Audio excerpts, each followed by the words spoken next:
Boa noite. O título dessa palestra vai ser Kabbalah e os deuses de todas as mitologias. Normalmente, quando o pessoal vai falar de Kabbalah, eles pensam ou num judeu, ou na Madonna, ou em alguma coisa parecida, né? Eu tive um contato com a árvore da vida e com essa estrutura de um jeito muito diferente do que o pessoal normalmente estuda, né? Então eu me apresentei ainda, né? Meu nome é Marcelo Deldeb, eu sou arquiteto e eu fiz especialização em semiótica e história da arte. E depois história de construção de templo e história de deuses, né? História das religiões comparadas. E aí eu publiquei uma enciclopédia de mitologia, uma enciclopédia de deuses, que reúne mais ou menos 7.200 deuses de tudo que é religião que vocês puderem imaginar, tá, um monstrinho. E enquanto eu ia fazendo essa pesquisa, que demorou mais ou menos uns 10 anos, eu fui reunindo informações. Falei, poxa, cada uma das religiões tem lá um deus da guerra, a deusa da beleza, deus da saúde, deus disso, deus daquilo, e comecei a compilar essas qualidades e essas características desses deuses. E estava montando um diagrama meu lá. Aí um dia na loja maçônica eu encontrei o Rabino, ele olhou o diagrama e falou assim, cara, vai estudar Kabbalah. E aí eu comecei a estudar a Kabbalah judaica. E eu falei assim, pô, esses judeusados, os caras pegaram e conseguiram a manha de compilar isso numa estrutura. Então é algo que está mais ou menos organizado, e por incrível que pareça, tirando a Kabbalah, o outro lugar que eu vi isso muito bem organizado é na Umbanda. E aí essas duas, que parecem completamente diferentes, você percebe que eles trabalham nas mesmas coisas, que é o que eu espero poder demonstrar para vocês hoje, né? Então, antes da gente chegar nessa estrutura, vou fazer o seguinte, eu vou deixar assim, que aí eu vou olhando aqui, para não ficar de costas o tempo todo. Então, a estrutura dessa árvore chama árvore da vida. Então, ela é composta aqui de 10 esferas, mais uma esfera invisível, que é uma esfera que existe e não existe. Aí no final eu vou acabar explicando isso para vocês. E 22 caminhos visíveis, que eles estão correlacionados com as letras, tanto das runas nórdicas, quanto das letras do alfabeto hebraico. Então, para iniciar essa palestra e chegar nesse produto, a gente começa pela origem do universo. Então, tudo o que a gente tem nesse universo trabalha basicamente em dois polos, um positivo e um negativo, que os orientais chamam de Yin e Yang. Então, Yang vai tratar de expansão e o Yin trata de introspecção. Então, tudo no universo pulsa. Então, como diria o Hermes Trismegisto, tudo se move. Então, tudo vai vibrar, para fora, para dentro. Tudo vai pulsar, tudo vai se movimentar. Então, essa estrutura que todo mundo está cansado de ver por aí, né? Esse aqui, na verdade, ele não é um desenho, não é uma fotografia, como muita gente pensa. Mas a ideia dele é que são dois peixes dentro de uma lagoa, em constante movimento. Então isso está retratado em várias outras culturas também. Aqui na alquimia, né? O sol e a lua. Aqui na maçonaria, em outras ordens, até no jogo de xadrez, como o branco e o preto se complementam. Na mitologia nórdica, a gente trabalha isso como fogo e gelo. Mas é a mesma coisa, o fogo expande e o gelo contrai. O fogo explode, avança, e o gelo solidifica, endurece. Só que isso ainda era muito pouco. Então a gente pode avançar um pouquinho mais. A gente pode considerar aqui, nessa estrutura, que mesmo dentro do fogo, dentro do Yang, você tem um pouquinho de Yin. E dentro do Yin, você tem um pouquinho de Yang. Então a gente consegue abrir isso em 4 energias básicas, que a gente conhece na alquimia como os 4 elementos. Então eu imagino que todo mundo aqui já deve ter pelo menos ouvido falar deles, né? Que a origem é muito fácil de encontrar no mundo profano, são nos naipes do baralho. Tá? Então fogo, água, ar e terra. Eu vou começar lá embaixo primeiro. É mais fácil começar de baixo para cima, porque a gente está acostumado com o denso. Então a terra, ela vai trabalhar com o Yin do Yin, é o grande Yin. Ou seja, o grande compacto, o grande sólido, o grande denso. Ou, como a gente está acostumado, o mundo material. Então sempre que a gente estiver falando em magia de terra, elemento terra. A gente está falando de matéria, de construir alguma coisa, de concretizar, de finalizar alguma coisa sólida, física, né? O mundo que lá fora eles chamam de mundo real, entre aspas. Então o que a gente tem? Tudo que é mitologia vai falar que o homem veio da pedra. Então na Bíblia fala lá, Deus criou o homem a partir do barro. Se a gente vai para a mitologia grega, Pirro sai do dilúvio e ele começa a jogar pedras ao seu ombro. E as pedras vão criando homens e mulheres, né? Já lado direito homem, lado esquerdo mulher. Na Babilônia tinha um camarada chamado Utnapishtim. Ele também sai do dilúvio e começa a jogar pedras com a esposa. E aí eles repopulam o mundo através da pedra. Então se a gente vai procurar na China, essa aqui é a deusa Yanti. Ela chega nas margens do rio Amarelo, pega aquela argila e começa a esculpir bonequinho para fazer as pessoas. Aí chega uma hora que ela se cansa, pega uma corda, amarra no rio e começa a girar a corda assim, e aí ela cria...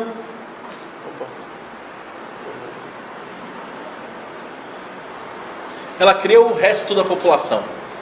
Que era para explicar por que você tinha um pessoal que era mais bem feitinho e um pessoal mais tosco. Mas, independente disso, você tem que todos são criados da terra. No Azteca, Maia e Inca, a gente tem as pessoas criadas do milho. Então Deus abre lá a espiga de milho e saem as pessoas. Então, de novo, o ser humano vindo da terra. Tudo que é iniciação xamânica incluía ou você entrar numa câmara, ser enterrado vivo, entrar numa caverna, ficar dentro da caverna.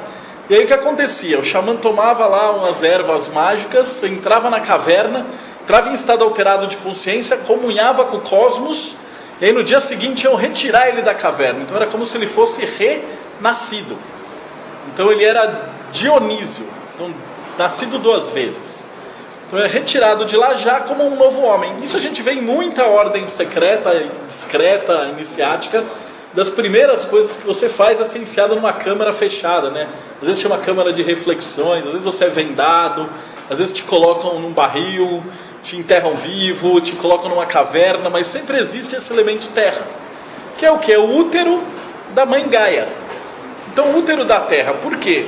A caverna como algo sagrado, ele é a origem de toda aquela parte religiosa sagrada, o primeiro templo, que é um templo que não foi esculpido pela mão do homem, ou seja, a própria vagina de Gaia. Então quando a gente vai perceber, isso se manifesta até os dias de hoje. Deixa eu ver se eu consigo ver. Então aqui era a caverna, né, do Kuran, e aqui uma catedral que tem aqui do lado. Vocês podem reparar que a catedral, ela é uma mulher. Aqui estão os joelhos, aqui está a barriga de grávida, aqui nós temos os braços dela para os lados e o altar à cabeça. E a porta é sempre uma ogival dupla, até com uma rosácea em cima. Assim. Então a próxima vez que vocês passarem aí em frente à catedral, vocês olharem para aquela porta, vocês vão saber que aquilo ali não é bem uma porta, é uma outra coisa. E uma vez que vocês já têm essa imagem mental, nunca mais vocês vão esquecer, nunca mais vocês vão na igreja com o mesmo pensamento.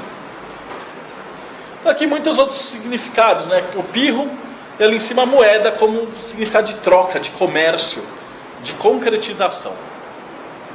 Então se a terra é a mãe, alguém tem que ser o pai. Então o grande pai celeste é o fogo.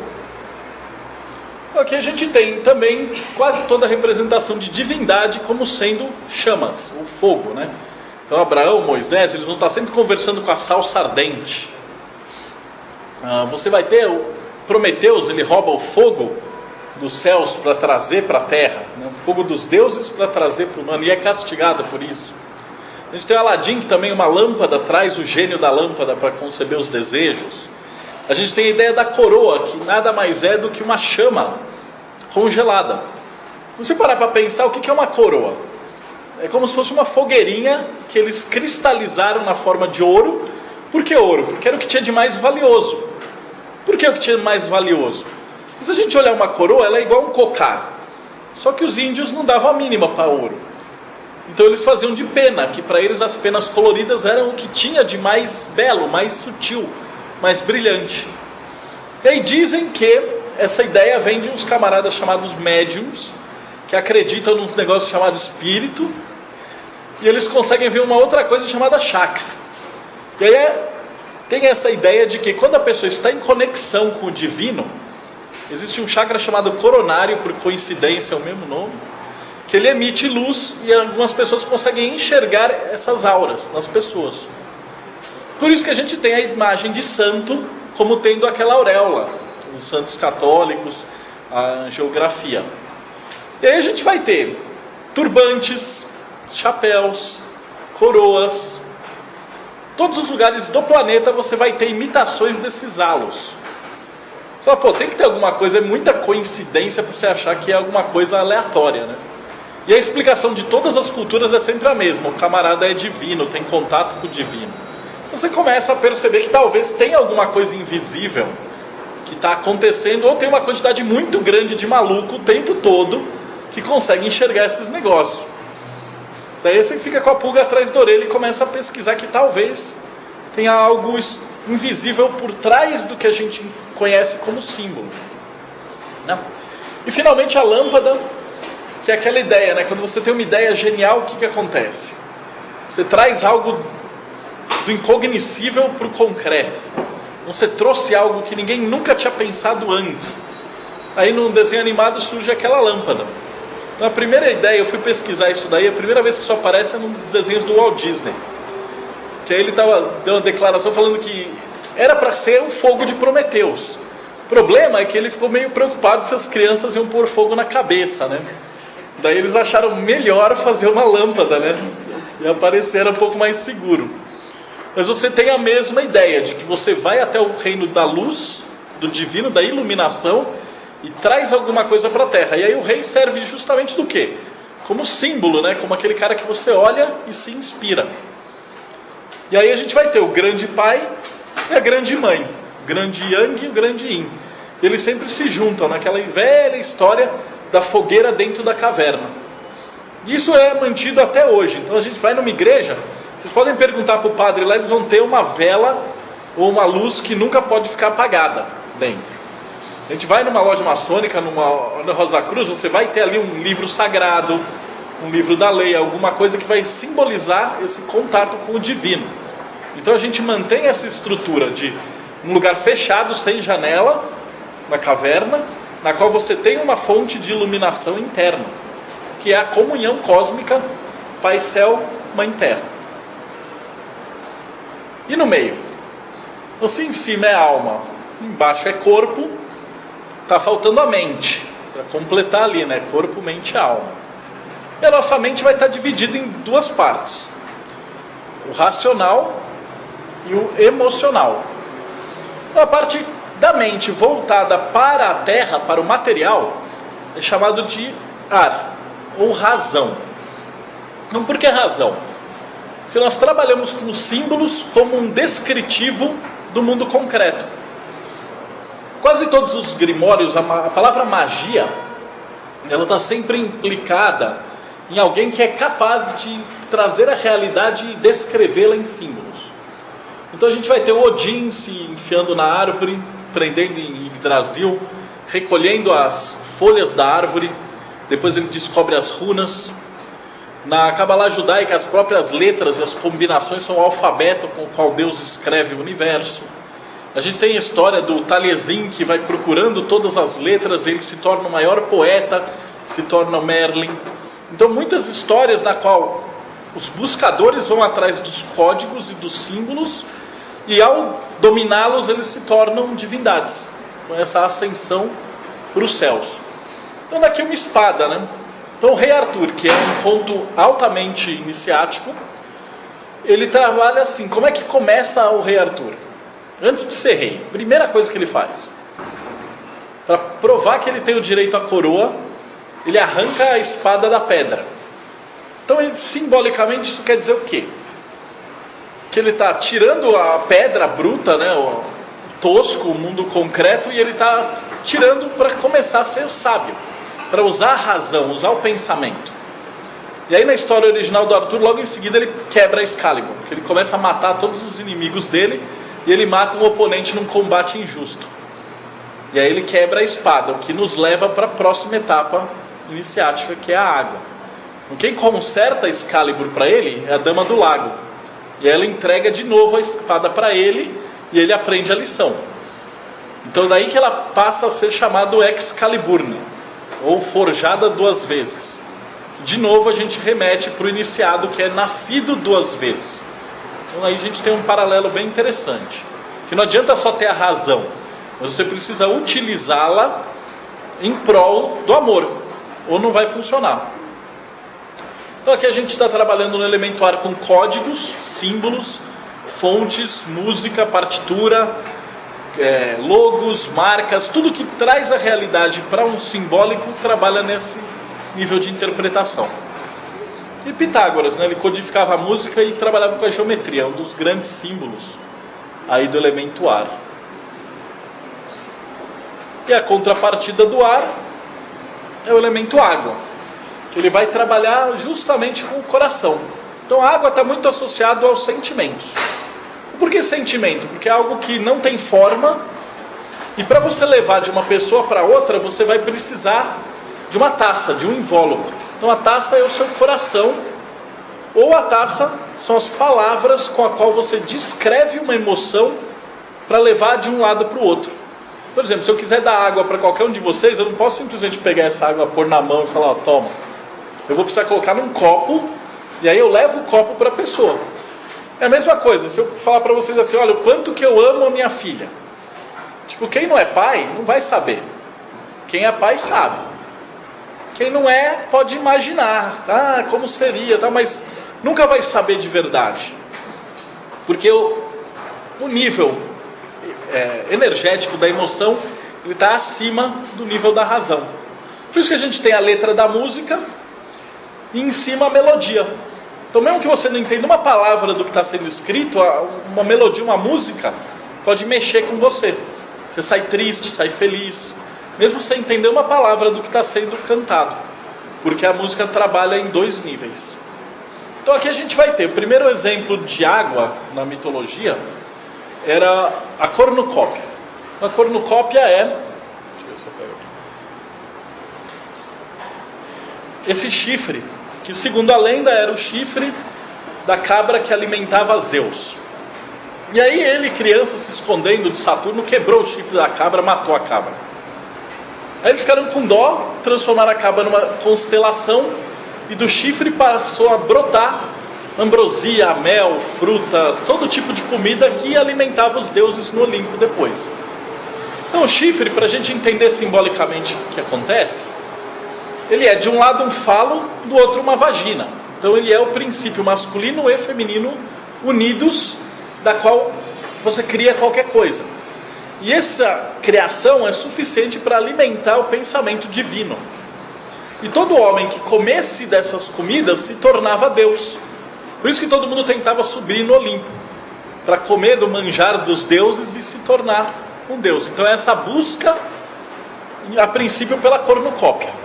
Mais tarde, nos celtas, essa cornucópia adquire uma característica de um caldeirão.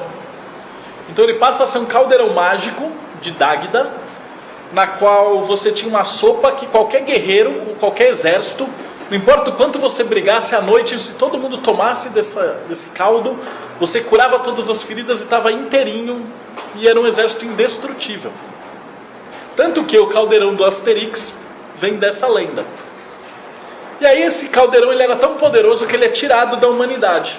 E ele é escondido numa caverna nos infernos. Então o rei Arthur, enquanto ele ainda era celta, numa das primeiras lendas dele, assim que ele junta o grupo dele de 12 cavaleiros, eles partem em busca desse caldeirão. Aí mais tarde, quando a lenda do rei Arthur é cristianizada, o caldeirão ele é mesclado com a figura do Santo Graal, que recolhe lá o sangue de Jesus e passa a ser um caldeirão, uma taça mágica. E aí ele para de ter uma sopa, mas ele teria água, e ele para de curar as chagas físicas e passa a curar as chagas espirituais. Ou seja, só deu um upgrade de filosofia, mas a ideia por trás do Santo Graal ainda é a mesma. Então é um caldeirão de amor na qual você vai na busca pela perfeição, na busca pelo domínio da realidade. Então aqui a gente vai ter os 4 elementos juntos. Eles eram representados no Antigo Egito por esse símbolo, que era o Anki. Ele simboliza o macrocosmos unido ao microcosmos, formando uma imagem só. Por isso que a gente vai ver todas as figuras de deuses, eles vão estar sempre carregando essa figura, essa imagem, como um sentido de imortalidade, de conhecimento, de domínio, de conquista. E aqui já colorido, então esse aqui é mais recente, vem da Golden Dawn, onde eles atribuem as cores para essas esferas. Então, depois eu falo um pouquinho mais sobre isso, mas só para vocês verem, ele começa com as emanações das cores básicas, né, vermelho, azul, amarelo. Aí eles fazem a mistura dessas duas, né, do vermelho com o amarelo, o laranja, do azul com o amarelo, o verde, e do azul com o vermelho, o roxo. Fica parecendo um lilás, mas é roxo. E finalmente a terra marrom embaixo. E essa ideia de ter uma árvore mágica, né, que tem toda essa conexão sagrada, e serpentes e pombos, está muito ligado também em todas as religiões que vocês puderem imaginar. Desde a católica, que você tem lá uma árvore dos frutos do conhecimento, né, a serpente que tenta o ser humano, e ele fica bem claro, ele fala assim, nós vamos morrer? A serpente fala assim, não. Se comerdes da árvore do conhecimento, vós sereis como deuses, versados no bem e no mal. Aí eles comem e são expulsos do paraíso. É a mesma ideia da lenda do Prometeus. E mais tarde, eu vou falar para vocês da lenda do Loki, que também é a mesma ideia, o conceito por trás disso. A gente tem ideias diversas, né, em contos de fada. A gente tem a ideia do Joãozinho Pé de Feijão, que é um conto iniciático muito bonito, né? Então, o menino é o buscador, ele vai vender lá a cabra, e em vez de pegar dinheiro, ele pega 3 feijões mágicos. Aí o tio dele, que representa o profano, chega lá e dá uma surra nele e fala, meu, você é um idiota, trouxe feijão mágico, tinha que trazer dinheiro, que é o que importa e tal. Mas ele falou, não, eu tenho os feijões e não sei o que. Ele planta os feijões e sai uma árvore mágica que se ergue até os céus. E ele vai escalando essa árvore mágica até ele atravessar as nuvens e chegar num castelo onde tem um guardião. Ele derrota esse guardião e pega acesso aos tesouros. E o maior tesouro que tinha lá era uma galinha. Ele traz a galinha para baixo. Só que a galinha, ela botava ovos de ouro. Eles falam, pô, e aí começou a vender e eles iam ficar ricos. E aí o tio profano, a gente fala assim, gordo só faz gordice, foi lá e cortou a galinha para ver o que tinha dentro e descobriu que dentro era uma galinha igual todas as outras galinhas e eles perderam tudo.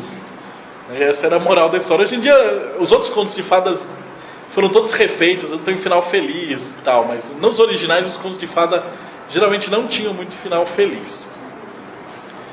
E aí você aprende com isso que o quê? Mesmo quando você chega lá em cima, descobre tudo, e se ilumina e volta, você continua uma galinha.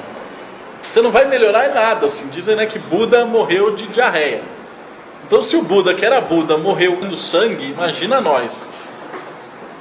Então você tem que perceber que onde é que está essa iluminação. Então essa fábula da galinha dos ovos de ouro, ela é muito importante. Porque o cara acha que ele vai se iluminar, vai andar na água, voar, soltar laser, tal, e não é por aí que funciona. Você sempre vai fazer a jornada do herói, buscar o fogo e trazer. E na imensa maioria das lendas, geralmente você vai ser castigado por isso. Então aqui a gente vai ter também a ideia do Yggdrasil, na mitologia nórdica, na árvore de 9 mundos. E um que é mais conhecido, que é a árvore de Natal, né? Que é uma árvore mágica, né? Que dá presentes embaixo, uma estrela em cima, um monte de bola colorida, que é colocada justamente no solstício de inverno. Está aqui. Agora eu vou explicar um pouquinho de cada uma dessas esferas, né? Então a primeira, mais densa, mais próxima, é chamada de Malkuth. Ela representa a Terra. Então na astrologia seria o seu ascendente, ou ela te fala o que é que você vem fazer aqui no planeta mesmo. Então ela está muito relacionada com o quê? Com criação, com plantio e colheita. Então, para quem estuda isso, aqui na Teosofia eu imagino que vocês estudam bastante, está ligado ao chakra Muladhara, que é o chakra que te conecta com a Terra, com o mundo denso.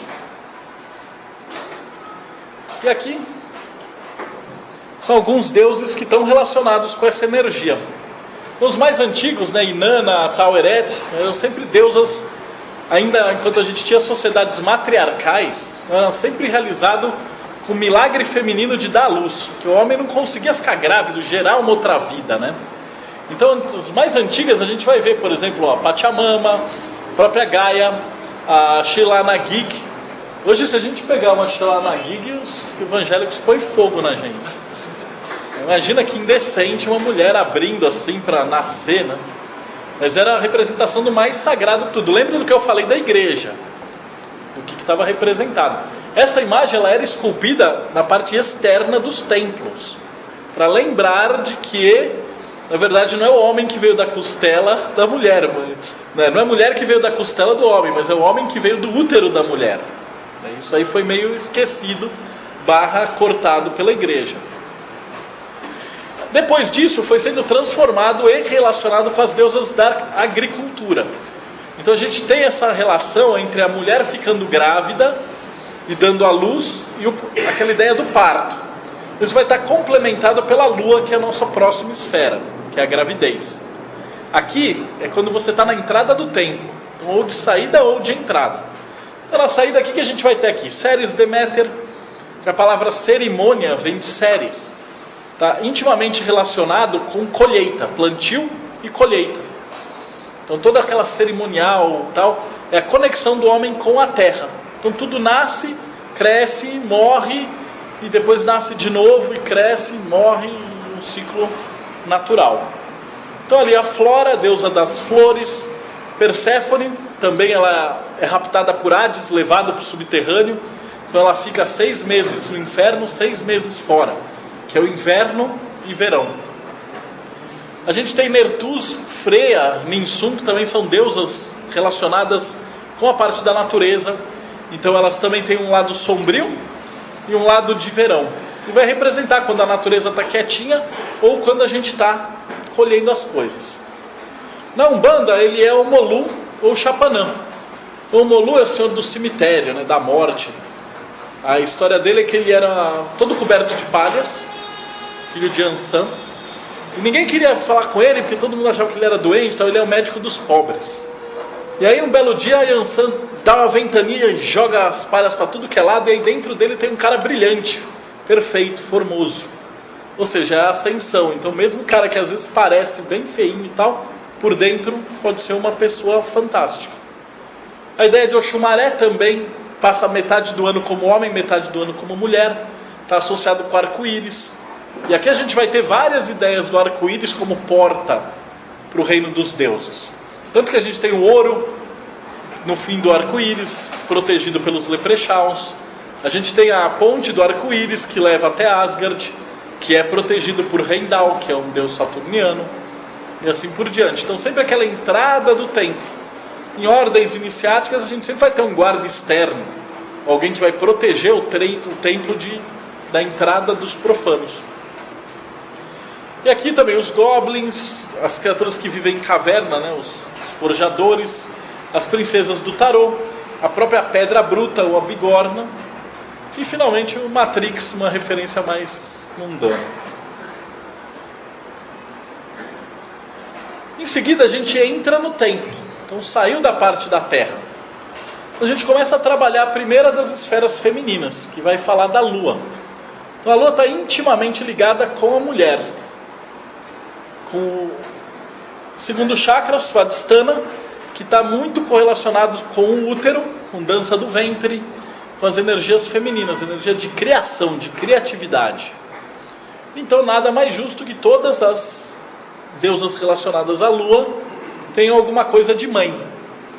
Mas mãe, não mãe no sentido de gestar o terreno, mas mãe no sentido de aquela que cuida. Então a própria deusa lunar, a Ísis. Aqui também a gente vai ter uma outra figura das mães virgens. Muitas histórias de mães que são virgens e a sua busca, né? Então a gente tem muito conhecido também a história do encontro da lua com o sol. Na mitologia egípcia a gente vai ter Ísis e o seu irmão marido Osíris. Então, eu contando assim parece que os deuses são mal retardados, mas você tem que entender o princípio simbólico. Porque imagina que estavam dando uma festa, aí o irmão malvado de Osíris, Sete, entra com uma caixa e fala assim: olha, eu vou dar essa caixa de ouro de presente para quem couber aqui dentro. Aí o retardado Osíris entra e fala: ah, eu coube. Aí ele tranca, passa um cadeado, leva embora e ninguém faz nada. Aí ele pica Osíris em 15 pedaços e espalha pelo Egito. E aí Ísis começa a ir atrás dele para recolher os pedaços do marido. Ela consegue recolher todos, menos o Bilal dele, que foi comido por um caranguejo. E ela fala: e agora? Estamos no reino das trevas e tal, e aí? Como que eu vou funfar? Aí ela vai até Tote designa lá um aparelho e ela consegue engravidar e ter Horus sem ter relações. Então aí ela é a primeira virgem que dá a luz ao Messias. Vocês já viram essa história em algum outro lugar também. Mas tem um monte correlacionado. Então, normalmente vai estar trabalhando com esses aspectos de mulher, né?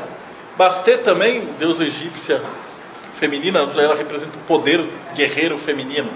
Então tem muito da ideia de associar com mulher caçadora. Então, a gente vai ter ali a Diana, a Selene.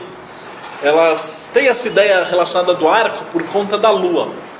Que às vezes quando você está lua minguante ou lua crescente, você vai olhar e vai ter aquele filete. Então eles falam: ah, é o arco de Diana. Então eles já associam com essa energia feminina poderosa, com uma mulher guerreira, a mulher caçadora, a mulher feminista. A Circe, ela é colocada como um arquétipo um pouco negativo dessa energia, seriam as ilusões da lua. Então quando Odisseu está na sua jornada, eles param na ilha dela, e ela começa a transformar os homens em porcos, porque eles ficam bebendo, tomando vinho, se inebriando e esquecem o que eles estavam fazendo. Ou seja, é uma ideia clifótica, ideia de que você pode se perder também nessa ilusão da intuição. Psique e Eros, também é uma história bem conhecida. As deusas vestais, que são as virgens que cuidavam do fogo do templo. Seriduen, Dana, Arianrhod são todas deusas lunares de várias mitologias. E aqui a gente conhece bastante a Iemanjá, né? A rainha do mar.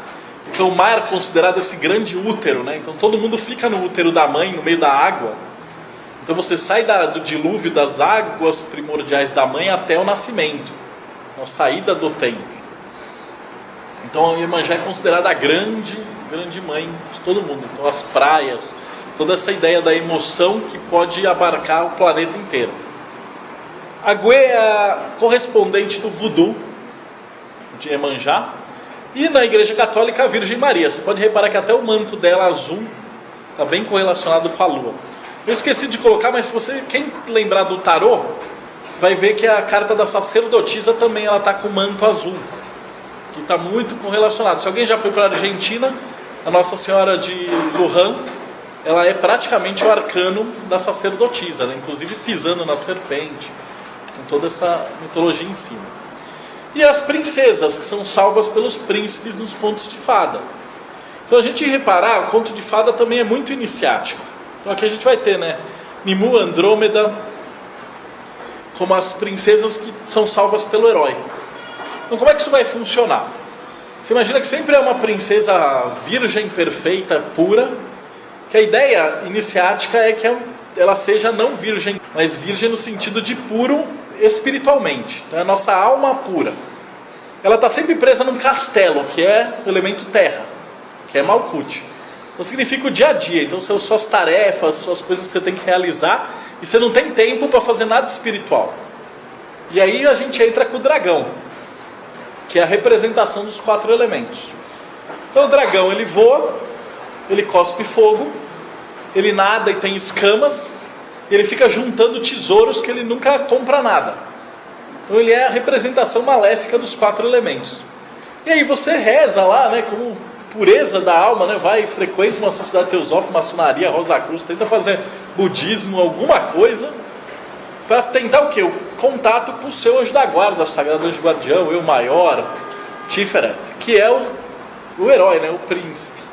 E aí ele vem e te ajuda, né, o seu anjo da guarda te ajuda a derrotar os 4 elementos, matar o dragão. Daí tem São Jorge, série de coisas. E a princesa casa com o príncipe na grande alquimia, e aí eles se tornam rei e rainha e aí vivem felizes para sempre, porque onde eles vão lá para cima da árvore, né, que as esferas superiores, não tem mais tempo e espaço.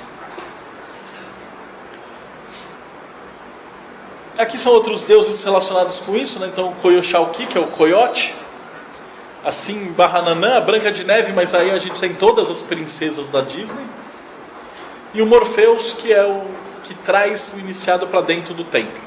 Eu ia colocar o outro Morpheus do Matrix, também serve, né? Então o Neo, ele é o iniciado, ele mora lá no mundo da Matrix, e aí de repente ele fala, eu vou te contar a realidade. Aí ele puxa o Neo pro astral, né, que é o mundo real. Fala, essa realidade é maia, é uma ilusão, mas aqui é muito pior. E aí ele começa a trabalhar esse caminho do iniciado. Isso aqui, para quem ainda da maçonaria, é o esperto. Ele é o que conduz o iniciado para dentro numa iniciação. E no rito de vocês, antiga seita, a gente tem um negócio chamado painel de grau, que faz às vezes da lua. Eu não posso entrar em detalhes, mas quem formação depois estuda isso. E aí a gente continua a nossa escalada nessa árvore. Essa árvore, às vezes ela é chamada de Torre de Babel, às vezes ela é chamada de Escada de Jacó. Você tem essas árvores empilhadas uma em cima da outra, formando uma estrutura que vai do homem até Deus, com 72 degraus. Esses degraus estão relacionados com o tarô, você vai entrar em relação disso com os anjos cabalistas, tudo está intercalado, não tem, nada fica de fora, é um mecanismo extremamente perfeito de simbolismo. E a próxima etapa seria o terceiro nível da árvore, que vai trabalhar com razão e emoção. Então a razão, ela está representada por Mercúrio, ou Rod, que é o esplendor. Por que esplendor? Porque você sente alguma coisa, você não tem palavras para descrever isso. Quando você acha a palavra que queria dizer exatamente o que você queria falar, esse é o esplendor da criação. Você deu forma para alguma coisa. Se você não colocar uma palavra, uma forma, não existe. Eu provo para vocês, vocês saem na rua, são atropelados. O cara foge, o guarda chega e fala, você foi atropelado? Qual era o carro? Era redondo. Atropelado por um carro redondo. Tinha uma placa. Tinha também umas lanternas. Quando que você vai ter algum resultado disso? Nunca. Se você não sabe uma marca, um nome, um código, você não conseguiu criar nada, você não entrou na realidade. Por isso que a palavra é extremamente importante. O jeito como você descreve o mundo é o jeito como você cria o mundo. Daí a importância desses deuses. Essa energia está ligada diretamente com Manipura, um chakra umbilical aqui, que é onde você doa e recebe a energia. E aqui a gente vai ter todos os deuses, poetas, escribas, músicos, escritores, magos de todas as mitologias. Então o primeiro que eu gosto mais, Thoth, que era o grande escriba dos deuses. Então, ele anotava tudo, ajudava Anubis, Maat, a pesar o seu coração. Ele ia ver se ele era mais pesado que uma pena ou não, e aí você ia ser devorado por um crocodilo ou passar para a próxima etapa. Imhotep, o arquiteto dos deuses, construtor das pirâmides, de todos os monumentos. O próprio Hermes e Asclépios, então versões da medicina ou do construtor, o mago, né? Então o Hermes, ele fazia um parzinho com o Thoth, Hermes grego, Thoth egípcio. E daí vem toda a ideia do hermetismo, com as suas leis, com a sua estrutura. Vem tudo. O que é o hermetismo? É compreensão do mundo invisível. Então daí a gente vai ter essa criação, essa parte de fórmula mágica, símbolo, código. O próprio Prometeus, que eu já falei, rouba o fogo dos deuses, e sua contraparte, também Mercúrio. E Lúcifer também. Moisés, né? Moisés sobe o morro, pega lá, conversa com o fogo e traz os 10 mandamentos. Então em partes ele faz exatamente a mesma coisa que o Prometeus. Mas acho que ele era mais bravo, o povo não teve coragem de matar ele. Nabu, Pan, Loki, eles são deuses também que na mitologia a gente conhece com o nome de tricksters, que são os deuses trolladores. ou aqueles deuses que eles aprontam com os outros deuses para criar uma moral para a história. Então o próprio Hermes, quando era pequenininho, ele rouba os bois do Apolo, ele cria a lira, uma casca de tartaruga, ele apronta algumas coisinhas para ensinar os deuses algumas lições. E a gente tem o maior trollador de todos, que era o Loki, que ele vai quase causar o Ragnarok no final dos tempos, né? Então a ideia do Loki é que ele vai ofuscar a essência. Então existia um outro deus que eu vou falar daqui a pouco, chamado Baldur. Ele era o deus solar, mais bonito, mais legal, mais chance, mais tralalã. E nada no planeta podia machucar ele. Então os outros deuses ficavam se divertindo, tacando coisa nele, nas festas. Flecha, lança, machado e todas as armas, tudo se desviava dele. Nada acertava ele. Aí tinha um arqueiro cego, Hodur. Ele ficava quietinho lá na dele. Aí Loki chega para ele e fala: pô, meu amiguinho cego, por que você não está se divertindo e tal, né? E o Loki sabia que existia uma flor, uma planta chamada visgo, que é uma planta sagrada, que cresce no fundo das cavernas, que não tinha feito o juramento do sol. Então ela podia matar o Baldur. Aí Loki faz uma flecha de visgo, convence o arqueiro cego a atirar lá para se divertir. E pum, mata o Baldur. Aí ele mata o Baldur, todos choram e tem um dilúvio. Só que aí o Baldur fica morto 3 dias e depois ressuscita. E aí eles vão descobrir, vão perguntar para o Hodur quem que era e chegam no Loki. Aí a hora que chegam no Loki, aprisionam ele no fundo de uma caverna. Então ele fica preso com uma serpente do mundo em volta, pingando veneno na cara dele. E a esposa dele fica lá embaixo, que ela tinha ajudado ele com um truque, recolhendo o veneno num balde. E aí a hora que esse veneno enche o balde, ela tem que sair para jogar ele fora. Quando ela sai para jogar ele fora, o veneno corrói o rosto do Loki. Aí ela volta e dá tempo dele cicatrizar de novo. A hora que o rosto dele está inteiro de novo, ela tem que jogar o veneno fora e queima ele de novo. Então, qualquer semelhança com o mito de Prometeus não é mera coincidência. Tem a mesma essa ideia de você estar reencarnando sempre até atingir lá a essência. De como as palavras acabam, a parte intelectual acaba te desviando do caminho da essência. E a gente vai ter o Exu na Umbanda, que é aquela entidade que todo mundo morre de medo, né, por conta dos jesuítas. Mas o Exu, na verdade, ele é o grande professor da Umbanda. Então o povo tem medo porque o que acontecia é que nos terreiros, como o Exu é o guardião, a gente vai ver uma coisa muito interessante. Nas lojas aqui, em capítulos e tal, existe um camarada chamado Primeiro Vigilante. E não se abre um templo, uma loja, uma reunião, se ele não autorizar. E na Umbanda é a mesma coisa. Você nunca começa um culto se não bater para Exu antes. Eu falei, meio esquisito que a maçonaria, né, que ingleses de 1717 iam copiar dos pretos de 1600, 1700, e também não devia ter muito negro maçom. Então é um negócio que você fala, pô, da onde que eles tiram a mesma ritualística? Então em muitas outras ordens, não só essas duas, mas várias outras, a Rosa Cruz também, muitas delas você tem essa função de guardião. E o que acontecia é que, como o Exu está muito relacionado com a sexualidade, com o ser humano, né, as pombagiras são as mulheres que estão relacionadas nessa energia. Então o símbolo do Exu era uma cabaça com um pênis, com uma coisa assim. Aí a hora que os jesuítas viram e falaram, é esse aqui o diabo. Que eles estavam tentando um jeito de perseguir a Umbanda, e a Umbanda não tem diabo. Então eles falaram, mas como é que pode ser uma religião que não tem diabo? E aí eles acharam e falaram, é esse Exu, e aí foi.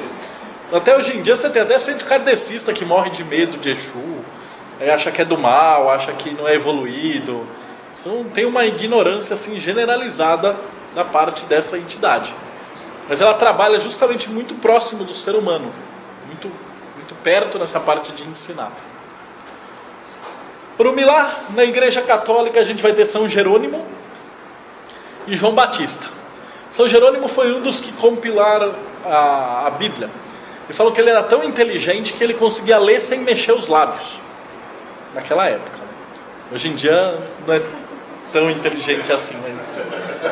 E São Jerônimo tem uma historinha muito bacana dele, que vocês já devem ter visto em desenho animado também, e contos, que que ele estava na África pregando e um leão foi avançar lá e ele viu que o leão tinha um espeto na pata. Aí todo mundo falou, não, sai, foge e tal, que o leão está virado. Aí ele foi até lá e tirou o espinho do leão. Aí o leão fugiu de volta para a savana. Aí depois ele foi capturado, é levado lá para o Coliseu e quando ele é solto para ir para os leões, o leão chega nele e reconhece ele e não come ele. E aí ele é reconhecido como santo. É uma historinha muito bonitinha, provavelmente é mentira. Mas é bonita a história, ela é inspiradora. Ele trabalha muito com aquela ideia da essência e do ego caminhando junto. Tem uma carta de tarô chamada Força, onde eles exploram essa ideia. O Hércules com o leão da Nemédia, São Jerônimo com o leão. E o próprio João Batista, né, que ele guia Jesus, ele ensina Jesus. Aqui os outros deuses, Vayu, Sarasvati, Fuxi, Anansi, então todos os deuses do conhecimento, da poesia, das líricas, dos textos, né? Legba, que é o Exu do voodoo, então Papá Legba, senhor de encruzilhada. E esses nomes que eu nunca consigo pronunciar, vamos lá. Huerhe Coyotel, que é o coiote corredor. Vocês já devem ter visto um desenho chamado Papaléguas, que trata dessa divindade, que é o coiote trickster. Então o coiote nas lendas astecas, maias, incas, ele é o que apronta e sacaneia os outros deuses. Então daí tinha essa ideia dele ser tá sempre aprontando e fugindo e correndo. E o Robin Goodfellow, que é o personagem do Shakespeare, que também trabalha com o Goblin, que é esse trollador das mitologias. Se eu pudesse, tinha um meme daquele trollzinho que tem na internet, se dava para colocar aqui também. E eu separei também a Hermione, do Harry Potter, que era engraçado que a Rowling coloca o Harry Potter como herói solar e os dois coadjuvantes, né, a razão e a emoção dela, ela inverte. Então a menina é estudiosa e o menino é todo emotivo, emocional. E aí tanto que depois eles se casam para fazer a união. No Star Wars também, você vai ter Leia e Luke, a Lua e o Sol. Eles eram irmãos e aí no meio eles se apaixonam, ia rolar um incesto, aí George Lucas achou que não era bom. Mas eles têm os dois robozinhos. Um é a razão, Rod, o outro é Netzah. Um é versado em não sei quantas bilhões de línguas e tal, e dourado. Ele é a parte da linguagem. E o outro só se comunica por bip e ele é todo bonzinho. E você vai ter aquele par de razão e emoção acompanhando o herói solar por toda a saga. E não é coincidência. Não sei se vocês sabem, mas quando foi filmado, antes de filmar Star Wars, George Lucas filmou um documentário chamado O Poder do Mito, do Joseph Campbell, que era um dos maiores estudiosos de mitologia comparada do planeta. E a partir disso os caras pegaram tudo isso. Então o Star Wars, quando ele foi refeito e produzido, então ele conta a história da Árvore da Vida de propósito. Não é que ele forçou a barra, não, ele é construído para isso. Por isso que ele trabalha nesse nível, em vários graus de consciência. Se a gente tem de um lado o emocional, o mental, agora vai ter o emocional, que é Vênus. Netzah, que é as emoções. Então, estamos trabalhando no mesmo nível energético, porém, se de um lado a gente tem o poeta, agora a gente tem as musas. Então a musa faz o quê? Ela simplesmente fica lá perto. Se a musa não trabalha, não estuda, não faz nada, ela simplesmente é. Quem escreve é o poeta que trabalha. Você nunca viu um texto de poesia escrito pelas musas. Elas simplesmente existem, ou seja, você tem aquela dicotomia do sentir, e aí por ela se manifestar, o poeta senta e escreve. É que nem a Priscila, quando às vezes eu estou escrevendo e não tem nada assim, eu falo, senta aqui do meu lado, amor. Aí ela só senta do lado e eu começo a escrever. Então a musa funciona desse jeito. Então aqui a gente vai ter Ishtar, Astarte, Hathor, que são as primeiras mulheres guerreiras, vamos dizer assim, de um conto de Ishtar, ou Lilith, que ela passa para salvar o marido dela, ela enfrenta as cavernas para resgatar o marido dela. Então, o primeiro conto de super-herói que a gente tem, antes de Gilgamesh. E ela vai passando por 7 portais, cada portal ela vai enfrentando um demônio. Então ela vai pegar preguiça, inveja, luxúria, a ira, o orgulho, a avareza e gula, até chegar no final e salvar o marido dela. A gente vai ter ali Hathor, Maat. Então, Maat, esposa de Thoth, também responsável por pesar a alma e o coração das pessoas. Afrodite e Vênus na mitologia grega, então ela nasce das águas, não nasce da concha, né? Do sêmen do pai Urano, que é castrado por Saturno. Hera, a esposa de Deus, de Zeus, Juno. Friga, a esposa de Odin, Sif, Epona. Então todas as esposas dos grandes deuses e inspiradora dos grandes poetas. Então, dependendo da cultura, a gente vai ter duas interpretações para essa energia. Ou ela é a grande mulher fértil, ou ela é a grande mulher sedutora. Então ela representa um feminino mais desprendido. Daí que a gente vai ter Oxum na Umbanda. Oxum, senhora das cachoeiras, também senhora da fertilidade, grande mamãe Oxum. Ela trabalha muito com esse emocional, por isso que é uma cachoeira. Ele trabalha com as águas, mas ao contrário de Iemanjá, que é aquele mar que pega tudo, Oxum é aquela cachoeira que você não consegue controlar, nem segurar, e nem impedir que as águas rolem. Então aqui a Zuli, a Madame Zuli é a equivalente da Oxum no voodoo. Maria Madalena, esposa de Jesus, na mitologia católica, que normalmente eles não aceitam isso. Mas agora já está tendo mais evidência, outro dia escavaram mais um outro texto. Tempos em tempos alguém pega alguma coisinha aí para provar e demonstrar dessa historinha de Jesus e Maria Madalena. As Hespérides, as musas e as graças, que entram naquele princípio das musas. Então elas estão protegendo, né? As Hespérides protegiam as maçãs douradas, que era o último trabalho de Hércules. Ficavam longe, nos confins da Grécia, tinha uma árvore mágica, ó a árvore de novo, protegida por um dragão, ó o dragão de novo. Era o último trabalho do Hércules, que era um deus solar. Então o sol passando em 12 trabalhos, 12 signos. E a hora que ele vai no final, para conseguir o pomo dourado, ele tem que dominar o dragão. E elas são a inspiração dele. As musas na qual Apolo as persegue. E as graças que distribuíam graças, como o nome delas. Pandora, esposa de Prometeus, também castigada pelos deuses. Ela abre a caixa onde só tem problema. E aí no final, a última desgraceira que estava na terra, ela fecha a caixa e ali tem a esperança. Ela sabe alguma coisa. Que era um jeito muito bonitinho de falar que a culpa era de qualquer problema, é sempre da mulher. Aimé, Titânia e Guinevere são os exemplos de ou rainhas das fadas ou as esposas do rei. Então Guinevere, esposa de Arthur, e Titânia e Aimé são as rainhas fadas. Então também aí focando muito nesse conexão com a natureza, a conexão com a mulher, a fertilidade, a sensualidade, esses aspectos. As sereias, e na Umbanda, não sei se alguém já foi num terreiro, já teve a oportunidade de ver uma cabocla de Oxum, que ela não fala nada, ela só chora, trabalha muito com essa parte de emoção. E a vertente masculina dessa Oxum é chamada de marinheiro. Não sei se alguém já foi numa gira de marinheiro. Eles também trabalham com essa emoção com a parte masculina. Então aí a gente vai ter 4 tipos de entidades que lidam muito próximas ali do ser humano, que é o Exu, a Pombagira do lado de Rod, o marinheiro e a cabocla de Oxum do parte de mulher. Então tem até um degradê energético aí. E, finalmente a Trinity, né, que é a apaixonada e a mulher do rei, né, do Nil, do escolhido. E a Guinevere, esposa do rei Arthur. E é engraçado de citar que nos contos originais, a Guinevere ela não trai o Arthur. Ele tinha o Lancelot como Marte, ele era o guerreiro mais devotado do rei Arthur. E ele era responsável por quando o rei Arthur saísse, ele tomava conta da Guinevere, em todos os aspectos que vocês estão imaginando. Quando isso foi para o ideal católico, eles olharam e falaram assim: como assim o rei vai embora e outro cara dá uns pimba na rainha? Inadmissível. E aí ele se torna amante da Guinevere e aí maculam toda a ideia do Lancelot.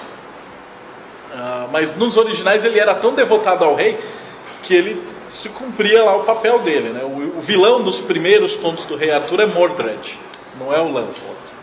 E aí por ter entrado nesse conflito, e aí tem alguns poemas na qual ele ama a Guinevere, mas não trai. mas só por ele amar Guinevere ele não consegue achar o Graal. E aí nos contos mais comuns, vocês devem ter vindo, os mais modernos, né, o Morte de Arthur e o Brumas de Avalon, aí ele trai Arthur, e aí por conta disso também não acha o Santo Graal. Quem acaba achando o Santo Graal é o filho dele, Galahad. Em alguns poemas mais antigos, Percival. Isso a gente pode fazer. Um dia eu faço uma palestra só de Rei Arthur, que dá para falar horas e horas só sobre ele. E aí a gente chega no meio do caminho, ó, 9 horas, tá vendo como o tempo fica coordenado? No meio do caminho a gente vai ter Jesus. Jesus é o caminho, eu sou o caminho e por mim isso é o único caminho. Eu nunca lembro desse texto, mas é alguma coisa que diz que ele é o único caminho. A verdade é a vida. Então o Sol, centro do sistema solar e centro da árvore, que conecta todas as outras esferas. E está ligado com o chakra Anahata, que é o chakra, que vocês, quem estudou vai ver que é o amor incondicional. Então ele é aquele chakra que você vai desenvolver por caridade, por amor, por viver pela humanidade, né? Se devotar a tanto como Deus quanto por seus irmãos. E aí a gente vai ter todos os deuses solares. Eu vou falar primeiro do Jesus, que ele está aqui. Devia ter posto lá em cima, mas é que historicamente eu tentei colocar ele mais ou menos em ordem de história. Você vai ver que ele não é muito recente. E ele tem um coração pegando fogo, que é justamente esse chakra abrindo e expandindo. Então a gente vai ter o Sagrado Coração de Jesus, o Sagrado Coração de Maria, mas ele representa o quê? Que ele está com esse chakra expandido e trabalhando. É óbvio que os católicos não vão falar nada de chakra. Então eles falam, não, o Sagrado Coração e tal. Eu lembro que quando eu era pequeno eu estudava no São Bento, eu achava um absurdo, que tinha pegando fogo no coração de Jesus. Aí você vai olhar na Bíblia, não arranca o coração dele, não tem nada que tem um coração para fora e tal. Aí você ia perguntar para o padre, eles não podiam falar, é um mistério. Você fala, pô, então tá, né? Aí depois que você acaba estudando outras vertentes, você chega no mistério ali, não tem nenhum mistério. Então eu começo com Osíris e Atum, deuses solares, né, o representante do próprio Sol. E Apolo / Febo, na mitologia grega e romana, ele era o grande deus solar, filho de Zeus, único filho homem.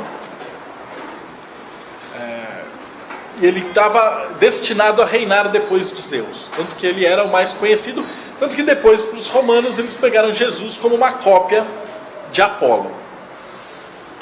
Mas a gente tem essas histórias de Jesus milagroso, transforma a água em vinho, anda na água, cura todo mundo e tal.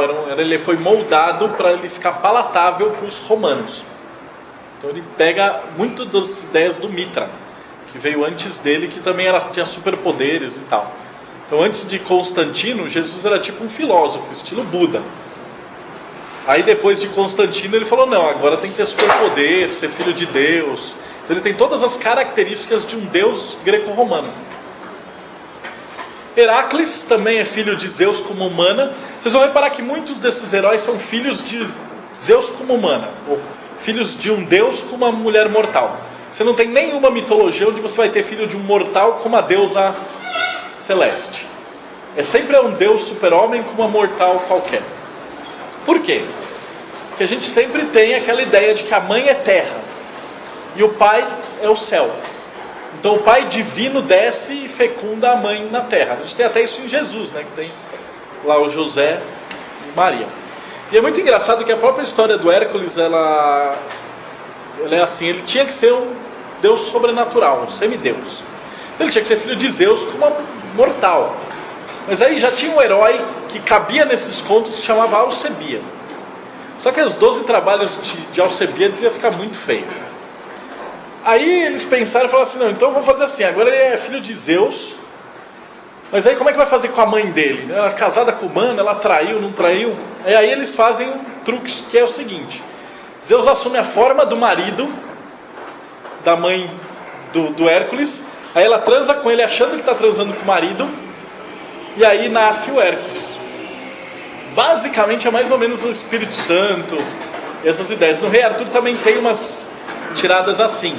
O filho do Galahad nasce porque uma mulher que estava afim dele usa uma poção mágica e se transforma na Guinevere. E aí ele transa com essa mulher achando que está transando com a Guinevere. Então tecnicamente ele não trai o Arthur. Ele pensa que traiu, mas é com uma outra mulher. E o próprio Arthur, o Uther, também transa com a mãe do rei Arthur, também se passando pelo pai dele, etc. No caso do Hércules é engraçado, porque o pai do Hércules chama Anfitrião. Então toda vez agora, se falarem que vocês são bons anfitriões, anfitrião quer dizer corno. Vamos atentar para de onde vem as palavras que a gente usa, né? Lembra que eu falei que a palavra constrói a realidade. E a gente tem outros deuses, né? O Mitra, deus solar, Súria, que tem uma carruagem de fogo que passa pelo sol. O próprio Baldur, que eu contei a história dele. O Buda. E aí a gente entra Saint-Germain, todos os avatares, todos aqueles mestres ascensionados da grande fraternidade. Esse é o ponto na qual você já pagou tudo que você tinha que pagar e falou, deu. Aí você pode escolher ser ou não ser. Ou você sai e vai fazer coisas cósmicas, ou você fica na Terra ajudando quem está aqui ainda. E aí você está nesse estado último. Note que tem muito a ver com o chakra narrata. Tudo está conectado. Tudo é uma engrenagem que funciona em conjunto. Oxalá, que no candomblé também está dividido, né? Oxalá, Ufã e Oxaguian, o sol da manhã e o sol da tarde. Lugui, portador da lança solar. O próprio Galahad. O Percival, que são aqueles que buscam e acham o Santo Graal. O Saint-Germain eu coloquei. Quetzalcoatl, que é a serpente emplumada, azteca. A Materaço, deusa japonesa, que é engraçado que é a única deusa solar. A maioria dos deuses solares são masculinos. A gente só vai ter Suni, que era uma deusa do sol nórdica, e a Materaço, que é a deusa japonesa, que é a mais famosa, assim. Ela é a chefa do panteão japonês. E aqui eu incluí também, né, o Skywalker, mas a gente pode incluir Indiana Jones, o Harry Potter e vários outros personagens de histórias e contos. Ele representa o grande herói. E aí a gente vai subir mais um nível. Eles falam, pô, Jesus está só na metade do caminho, o que tem lá para cima, né? Mas a verdade é que isso aqui é só um diagrama, não é um negócio que é meio em andares. Tudo isso aqui está numa outra dimensão. Então isso aqui é só uma estrutura que fique fácil de entender. Mas não existe nenhuma esfera que está mais para cima ou para baixo. A gente não usa esses termos. Então eles estão no plano de consciência da mente. E Gevurah é Marte. Então ele vai representar a vontade, o rigor e a guerra.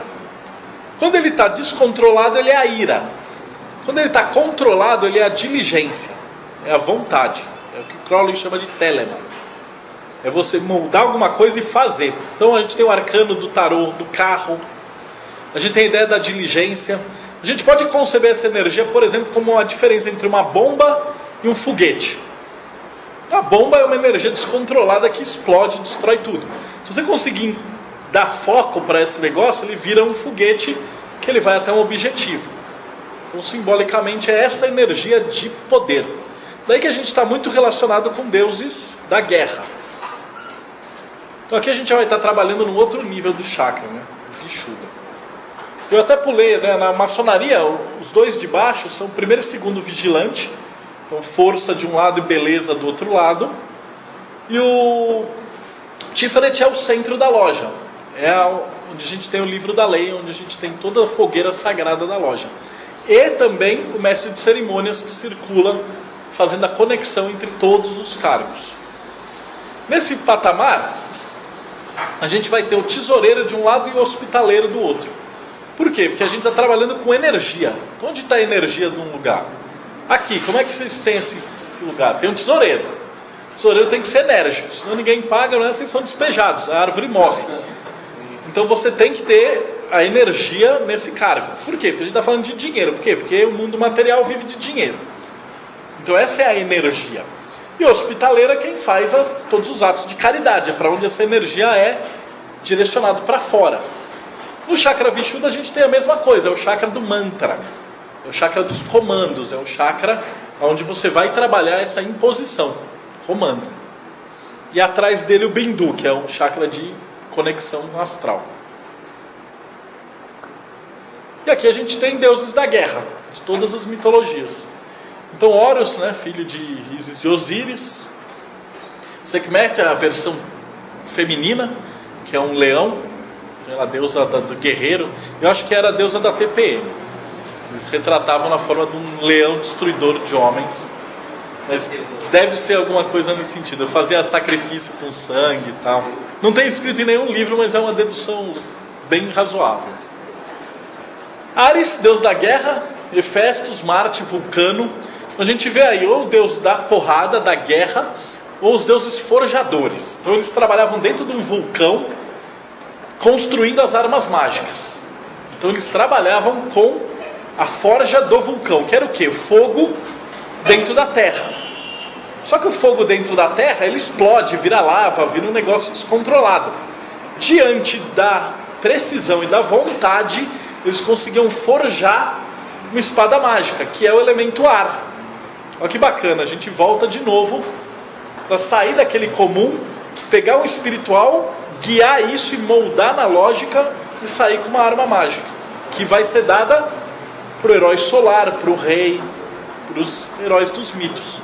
Vamos ver quanto que a gente tem aí em conto de fada, historinha e tal, que está buscando esse background iniciático, né?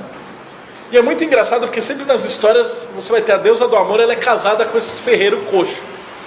E quase todos os ferreiros, praticamente todos os ferreiros de lenda, eles eram aleijados, disformes, cortados.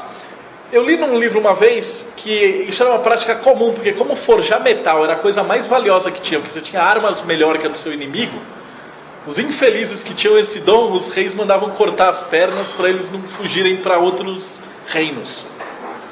Então era meio que legal pra caramba, né? Então eles tinham essa... E muito do que acontece que eram os caras que eram deformados ou inaptos para batalha, eles eram treinados para fazer armaduras e armas. Tem um episódio do 300 de Esparta que o Ephialtes é justamente um guerreiro que é deformado e ele é quem trai o grupo, porque ele queria de qualquer jeito ser um guerreiro por causa da honra. Então aqui a gente tem os forjadores. E é engraçado, a deusa do amor ela é casada com um e amante do outro. Então ela é casada com Deus trabalhando, mas é aquela lição grega que se você é casado, você fica só trabalhando, vai vir o Ares e dá uma funfada, porque quem não toma conta leva, né? E outros deuses destruidores, né? Agni, deus do fogo. Kali, deus assassina, destruidora do ego. Thor e Tutatis, como exemplares celtas e nórdicos, são deuses das relâmpagos, tempestades, trovões, guerra. Eles têm um carro de Thor, né? Que é o veículo que passa por cima dos oponentes em batalha, também unstoppable, ineparável, não sei como é que é essa palavra em português, mas é que não tem como parar. Uma vez que ele colocava uma coisa na cabeça, a vontade dele fazia ele chegar até onde ele tinha que chegar. O que é muito engraçado, porque na Umbanda a gente vai ter Ogum, que é justamente conhecido por abrir caminho, e liberar os caminhos, abrir o mato, abrir as dificuldades.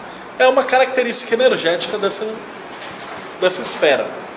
Então Pele, deusa dos vulcões. São Jorge, que tem o matador de dragões, o guerreiro. O Lancelot também, né, muito parecido a ideia de São Jorge com o Lancelot. A versão mulher, que é a Joana d'Arc, uma guerreira feminina. E os caras fugiram. Quando Deus estava distribuindo vogal, os astecas fugiram da fila. Você tem esses nomes assim, né? Huitzilopochtli. Ou Xipetotec, que era o deus da morte e dos sacrifícios de sangue. Eles estavam ligados mais com tortura. Capturavam os melhores inimigos do outro lado e passavam faca em todo mundo. Aí você tinha até, inclusive, atos de canibalismo, mas não no sentido de comer para se alimentar da carne. Você se alimentava do espírito dos inimigos. Então você sempre vai ter canibalismo associado com as práticas de guerra ou de absorver a alma do inimigo. Então eles falavam assim, era uma honra você ser devorado pelos inimigos se você fosse capturado. E senão eles te enfiavam no Burning Man e tacavam fogo em você, porque você era porcaria. Então, os melhores ficavam como oferenda para os deuses. Senão acho que eles te degolavam e largavam lá no campo. E aqui a gente tem, né, o Guan Yu e o Bishamonten são exemplos dos grandes generais chineses e japoneses, que eles eram exemplo de retidão. Eles eram os melhores guerreiros, mas os mais retos honrados e leais. E ali Excalibur e finalmente o personagem de videogame, que é... Você vê que os deuses eles só vão fazendo plástica. Esse Kratos ele é personagem de um jogo chamado God of War. Ele representa um deus da guerra que vai destronar os outros deuses para chegar lá no Olimpo. Percebem que todos eles têm essa essência, né, da esfera. E do outro lado, Júpiter. Então se a gente tem de um lado deuses da guerra, do outro lado a gente tem os grandes deuses pais da prosperidade. É a palavra-chave daí. Então eles são os grandes pais, grandes deuses celestes, grandes provedores. Ainda relacionado no mesmo chakra. E aqui os grandes pais de todos, né? Então Zeus, Júpiter, Odin, Amon, Wotan, Poseidon. Poseidon é engraçado, recentemente eu li um estudo que ele correlaciona Poseidon não só com essa esfera, mas também com Iesod, com o mar. Então como senhor das grandes águas, senhor do inconsciente. Então aí a gente vai ter Zeus como senhor das terras, o Poseidon como o senhor do subconsciente e o Hades como o senhor do inconsciente profundo. E é muito engraçado também que às vezes você pergunta, pô, já tem Poseidon, Netuno, e do outro lado a gente vai ter Oxóssi. O Oxóssi na Umbanda, ele é o pajé, ele é o senhor das ervas, ele é o senhor da floresta. Aí você fala, poxa, mas o que tem a ver, né? Um estudioso, um Merlin, né? Embaixo ali o Dumbledore, o Gandalf. Tem a ver com o Oxóssi, tem a ver com Zeus, né? Aparentemente eles parecem meio separados. Mas se você olhar e falar assim, uma vez eu estava conversando em espírito com a entidade de Oxóssi, ele virou para mim, me levou para uma floresta, aí ele pegou assim e falou, tá vendo a sua biblioteca gigantesca? Essa aqui é a minha. Aí ele pegava uma folha assim, aí abria a folha virava um livro. Daí ele falava, você na tua biblioteca, você aprende o que você tem. Eu aqui no mato, eu pego uma erva, eu sei para que ela serve. E essa aqui é meus livros. Então você tem essa ideia do conhecimento atrelado a essa esfera. Daí que a gente vai ter os grandes magos, os grandes deuses. O próprio Odin, né? Ele é o senhor das runas. Então ele adquire o conhecimento da árvore da vida. Ele pega as folhas da Yggdrasil e aí ele se torna o grande senhor dos céus. E o Netuno, e Poseidon, ele era o grande provedor do mar. Que enquanto os índios, os negros, eles estavam ali na floresta, né, na África, aqui no Brasil, na Grécia eles estavam no Mediterrâneo. Então tudo para eles vinha do mar. Daí o senhor do mar é o senhor da prosperidade. Tanto que ele vai estar atrelado com boi, com cavalo. Tem aquela história do Minotauro. O boi do Minotauro ele é provindo por Netuno. Então ele está muito relacionado com essa fertilidade, com essa prosperidade, com essa capacidade de gerar riquezas, né? E o correspondente, né, São José e José de Arimateia, que a ideia de José de Arimateia recolhe o sangue de Jesus quando ele fica na cruz e leva depois essa taça para a Inglaterra. E aí dizem nos gnósticos que na verdade ele levou os filhos de Jesus para a Inglaterra, para deixar eles a salvo. Taliesin e Merlin, que também são os grandes magos, os grandes estudiosos. A Sakatonie, que é o equivalente de Oxóssi dentro do voodoo. E os centauros. O centauro é uma coisa bem interessante, porque ele está associado também com uma energia de Sagitário, que é uma energia do grande professor. Então você vê, por que é o centauro? Que a época do ano é o final do outono, começo do inverno. Era onde morreu tudo e a gente precisa proteger ali para aguentar o final do inverno. Então naquele momento o que você mais valorizava era justamente os cavaleiros e guerreiros, porque você precisava de carne, você precisava de pele. Então você precisava de alguém que caçasse os animais. Quem montava no cavalo. Então você tinha uma amálgama de símbolos de que é o cara que é meio homem, meio cavalo, meio guerreiro e professor. Não esquece que o Quiron, Neron, todos os grandes heróis gregos, seus professores são centauros. Então a gente junta o professor dos heróis, o médico, Quiron era médico, o caçador, o cavalo, tudo num símbolo só. Daí vem os porra lá e falam, não existe referência biológica que possa ter um homem-cavalo, é uma besteira. Fala, não, você que é uma besta. Isso é um símbolo que é completamente maravilhoso. E até hoje a gente está estudando isso daí. Então você vê que o pensamento dos caras naquela época já era extremamente profundo, muito bem estruturado.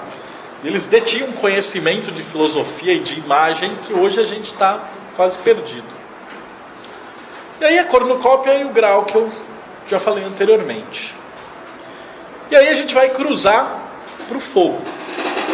Então para isso a gente precisa passar pelo abismo. Então, esse abismo é a esfera do conhecimento. Então lá em cima a gente vai ter Keter, que é a primeira emanação. As duas primeiras esferas, Hokmah e Binah, eles são a sabedoria, o entendimento. E a gente tem uma esfera que não é esfera, que é o conhecimento. Binah é a restrição. Quando você sabe o que você está fazendo e você repete e você domina o seu universo, você sabe o que vai acontecer. Isso é Binah. Hokmah é sabedoria, é o caos. É aquilo que está... Caos para a gente é bagunça. Para os gregos era aquilo que está externo. Então tudo que tiver externo e entrar é caos. Bagunçou teu experimento. E aí você precisa ter o conhecimento para voltar para Binah. Eu vou dar um exemplo que vai ficar bem claro. Tinha uns camaradas dos Estados Unidos que eles estavam trabalhando com micro-ondas para satélite. Então o camarada ficava testando micro-ondas para emitir satélite, capturar BIP, telecomunicações o dia inteiro. Aí um belo dia ele foi almoçar e esqueceu a barra de chocolate no bolso da calça. E ele viu que de tarde, a barra de chocolate derreteu e estragou a calça do cara inteira. Aí ele olhou aquele chocolate líquido e falou, o que aconteceu? E aí ele foi estudar e eles inventaram o forno de micro-ondas. Então, o que estava sendo testado? Micro-ondas. O que é o caos? Uma barra de chocolate. A hora que o caos entra, você adquire o conhecimento. E aí você retorna para Binah. Então tudo retorna para Binah. Por isso que essas três esferas, elas estão sempre transitando. Por isso que essa esfera ela é conhecida como uma esfera e não esfera. Ela existe e depois ela desaparece. Existe, depois ela desaparece. E ela compacta as três esferas de cima. Por isso que lá em cima nós vamos ter Deus como a Trindade, que é um. Não é aqueles mistérios católicos que eles nunca sabem explicar, é isso. Que é aí que está Deus como trino e como um. E aí vai ser justamente Saturno, que é o velhinho barbudo do tempo, que é a versão clássica que a gente tem do Deus das artes. Date é sempre o limite. Então, se vocês forem pegar livros antigos, eles vão estar relacionados com Saturno, depois Urano, depois Netuno, depois Plutão, e é o limite do sistema solar. Que hoje em dia a gente estuda Date como correlacionado a Plutão na astrologia. Então, relacionado aqui ao chakra Ajna.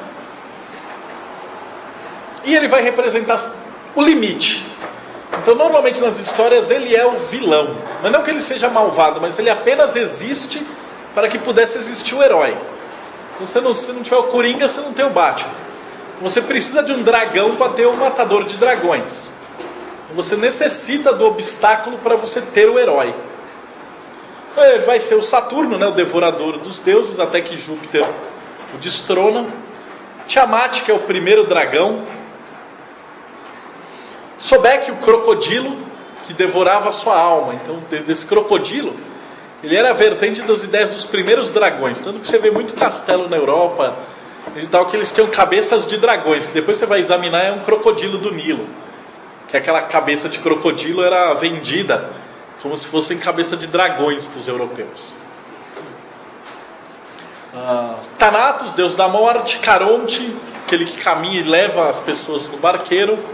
Anubis, o próprio condutor que ajuda ali Tote, Maat a pesar os corações, embalsamar e toda essa parte. As Nordes, Moiras, Parcas, que é aquele conjunto das três velhas, Então, aqui está aquele grupo de deuses e tal, que até os deuses têm medo.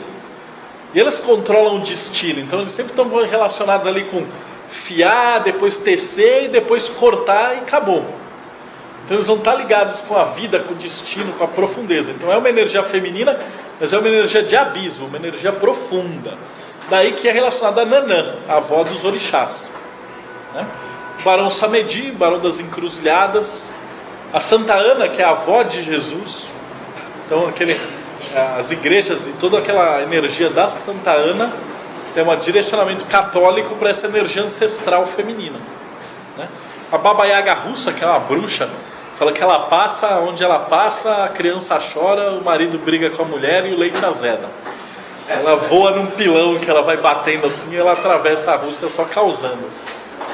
E a própria Medusa, as górgonas, né? Medusa com aquela rosto de caveira que petrifica o herói. Então se você for olhar para o abismo, não estiver preparado, você morre. Então, você é petrificado, ou seja, você retorna para o mundo Krell, para o mundo de fora da árvore. Quem mais? O dragão, Corozon, que é o que Crowley chama, né? O grande devorador de magos. Tifon, o dragão. Tlauteculti, também grande devoradora de guerreiros, demônio. A bruxa na história e todos os inimigos, né? O imperador de Star Wars, né? Os vilões das histórias. Que é aquela energia que você vai precisar transcender. Então, uma vez que esse Saturno ele é ultrapassado, você vai chegar em Binar, que ele em alguns lugares é Urano, e na maioria das escolas a gente entende como Saturno fazendo essa transposição. Um Saturno como limitador, né? Um chakra ágil. Então, na maçonaria a gente vai ter o orador, que é o chato da loja. Ele é aquela energia que segura tudo em conjunto. E aqui a gente tem duas figuras interessantes, porque aqui Deus não tem sexo. Às vezes você tem deuses femininas ou masculinos. Quando são as deusas femininas, elas são as grandes mães, as grandes primeiras mulheres. Então ali Eva, a deusa, a Devi, as rainhas. Então aquelas primeira mulher do primeiro homem. Então primeira energia feminina. Então, o primeiro útero. Então, a primeira restrição. Tanto que tem na mitologia nórdica o Ymir, como o gigante do gelo. Então do outro lado a gente vai ter o gigante do fogo. Estamos fazendo as contrapartes. Aqui é o Yin, né? Lembra Yin Yang do começo da palestra? Está aqui. Então Shiva, o destruidor, Uranus, o grande deus celeste, e Atlas, que carrega o mundo nas costas. Então aqui tem uma relação dos deuses muito antigos, que relaciona o céu como um grande casal. Então o deus homem, ele era assim, quando você olha para o céu e está tudo limpinho, assim, céu de brigadeiro, é que a energia masculina está mandando. Quanto mais nuvem, mais é a mulher que está mandando. E quando está caindo uma tempestade, é a mulher que está mandando. Então você tinha aquela dualidade do caos e da ordem, feminino e masculino. Então as primeiras grandes deusas, né, a Lilith, as deusas da tempestade, estão todas relacionadas ali, a Ansana, a Umbanda. E do lado de cá, a estabilidade. Então a gente vai ver aqui, ó, as deusas da justiça, né, a justiça, a Temi e Maat. Você vê, Maat aparece duas vezes, que ela tinha essas duas características. Então alguns deuses eles vão ter características duplas. Eles trabalham em várias esferas. Xangô na Umbanda. Xangô é a lei. Então é a ordem, a regra, a lei divina. Ele é representado por uma pedreira. Por quê? Porque a pedreira você não mexe. Você pode gritar o que você quiser, espernear, bater e tal, ele não vai se mexer. Do mesmo jeito que você tem o céu gigante que não vai se mexer, você vai ter uma manifestação mais terrena, né? E do outro lado a tempestade e os ventos, que é o caos. O Santo Antônio, São Bento, é a ordem beneditina, extremamente saturniana. Tyr, o deus da justiça. O Tyr mata o dragão Fenrir, que era o caos. O dragão representava a vontade, né, a destruição. E aí ele sacrifica a própria mão para conseguir aprisionar o lobo. Então era um lobo mágico que ele ia dar início para o Ragnarok. E aí eles falaram assim, não é uma boa ideia deixar esse lobo solto. E aí eles foram lá no meio das montanhas, pegaram lá o anãozinho, aí ele fez lá com os pelos de ouro do saco do castor mágico, não sei da onde e tal.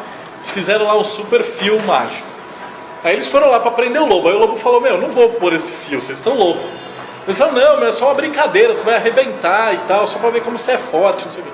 Ele falou: beleza, um de vocês põe a mão dentro da minha boca, se for um truque eu vou decepar a mão. Aí o tiro fala: não tem problema. Aí ele põe a mão lá dentro. Aí é óbvio que era um truque, o lobo arranca a mão dele, eles fogem e ele fica preso. Mas a moral da história é que o tiro já sabia que a mão dele estava perdida antes de começar. E ele sacrifica pelo bem maior, pela parte justa. Então, essa é a ideia do conceito de uma justiça acima da justiça dos homens. E você tem os outros deuses, a Forsete tem o mesmo princípio, o Shamash, que pega essa ideia da lei, né? O trono da lei.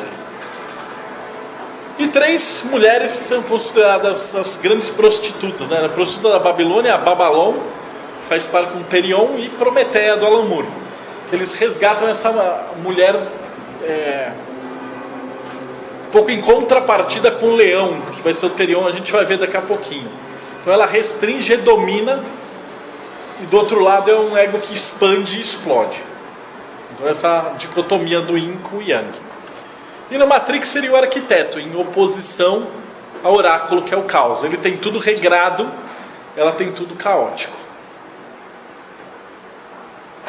Então Rockmar, que antes era o zodíaco, então a esfera de todas as possibilidades astrais, e aí depois passou para Netuno, e hoje a gente trabalha com Urano, que é essa energia que rege Aquário, e tem a ver com toda essa grande energia. Ali em cima a gente vai ter Urano, Aquário de um lado, Capricórnio do outro, como uma energia zodiacal. E na maçonaria é o secretário, que ele cuida da loja perante todo o corpo. Então ele que é responsável por receber e emitir as cartas, as correspondências, os contatos. Ele faz a parte externa do Ajna, que é justamente esse chakra, o terceiro olho. É o que olha para fora do teu corpo, é o que vai estar em conexão com todas as outras energias, do mesmo jeito que o secretário está em conexão com todos os outros corpos daquela estrutura. E aqui a gente vai ter, né, os deuses, ou os deuses homens primordiais, né, Adão, Marduk, que derrota Tiamat, Cernunnos, que é o grande deus, em comparação com a grande deusa, os reis do tarô e da alquimia, e aqui Pangu, Surtur, eles são os grandes reis. Surtur, demônio do fogo, do Thor, né, na mitologia nórdica. Vishnu, aquele que mantém, e Lilith, que é a primeira mulher. Eu falo que na verdade Lilith, ela tem a característica de Ansan, que é a característica de feminista, que ela é a mulher que está em igualdade com o homem. Então veja que a gente tem Lilith no mesmo pé de igualdade com Adão. Aí pro pessoal machista, eles não queriam. Onde já se viu uma mulher igual o homem? Ele fala assim: ela nasceu de uma costela, na Bíblia está da lateral do homem. Mas ele fala: não, mulher igual ao homem não tem, então ela que vai lá com os demônios. Aí eles expulsam Lilith, e aí ela acaba virando uma demônia. E aí eles criam Eva, que Eva lava, passa, cozinha e cala a boca, que era mais adequada ali para a galera da Bíblia. Então você tem essa briga, né, que toda mulher que está à frente do seu tempo, assim, ela é mal vista pelos líderes religiosos daquele tempo. E aqui a gente vai ter Nuit também, a grande mãe universal, né, o céu à noite, que faz correspondência com o zodíaco. Então todo aquele caminho estelar, né, o todo que envolve. Eu esqueci, mas no outro seria o Hadith. Hadith Nuit para a tela. Os tronos são os anjos mais próximos do Senhor. Izanami, Senhora das Tempestades. Yansan, Senhora das Tempestades. Oiá, Senhora das Tempestades. Com o chicote dela é um relâmpago. Isso é bem legal. E Santa Bárbara, protetora dos maçons e dos construtores, também relacionada com relâmpago. Isso é fácil de entender, porque se você era um construtor na Idade Média, estava no alto da torre, começava a chover, você estava muito propenso a levar um raio na cabeça. Então era bom que você rezasse para alguma divindade dos raios. E aí eles criaram essa ideia da Santa Bárbara com os relâmpagos.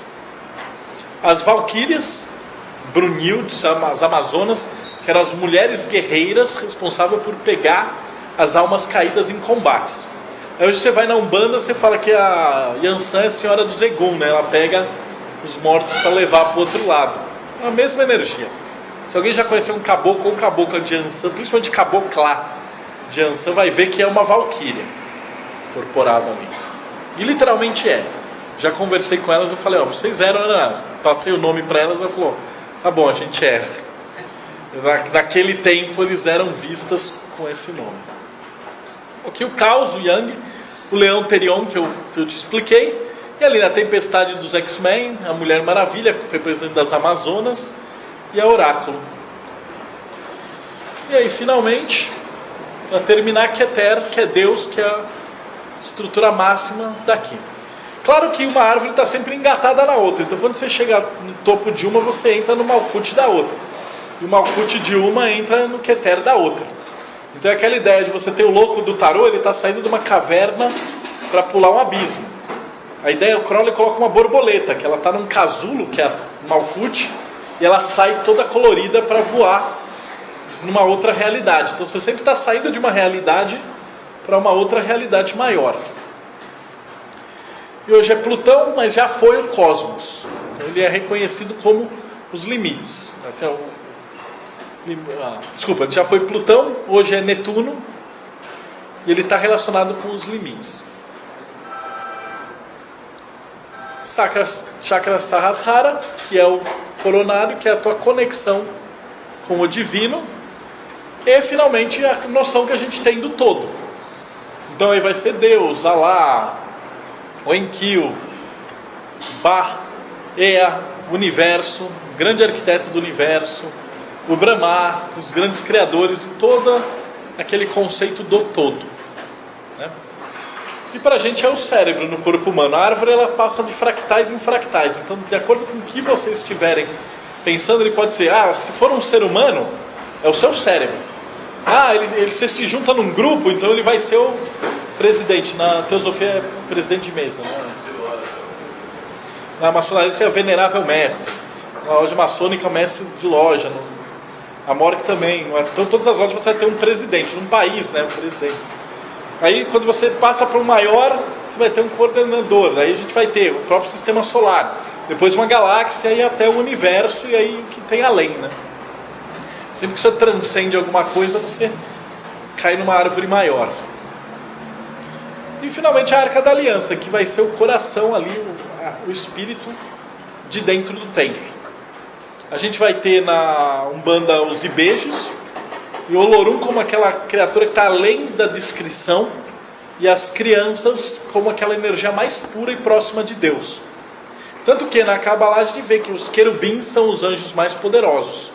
Tanto que são 2 querubins que protegem a Arca da Aliança. Então são as crianças, que são aqueles anjinhos bonitinhos, com uma representação de uma energia muito pura. E se você for lá na Macumba, eles vão falar que magia de Herê, só outro Herê para desfazer, que é a magia mais poderosa que tem. Por quê? Porque ela está mais próxima do divino. É aquela manifestação da pureza mesmo. Ok? Deu tempo, deu certinho. Então, para quem quiser pesquisar mais, tem o meu site, um blog. Ele tem mais ou menos uns 1.600 textos. Se você me mandar e-mail, tem um e-mail aí. E se vocês gostaram disso aqui, na verdade foi um pinguinho, né? Dia 1 e 2, agora eu vou dar um curso de Kabbalah e de Astrologia Hermética, aqui do lado do Vila Mariana. Aí um curso de 8 horas, o dia inteiro. A gente vai estudar não só as esferas, mas todas as implicações, os caminhos também, né? Vocês viram que eu estou falando aqui, mas só de esfera, e só arranhando. Ainda existem os 22 caminhos que conectam essas esferas, que correspondem a letras no alfabeto hebraico e energias também, manifestações dentro de um fractal. E aí no domingo a parte da astrologia hermética que lida com as esferas e planetas dentro do hermetismo. Vamos abrir para pergunta? Então,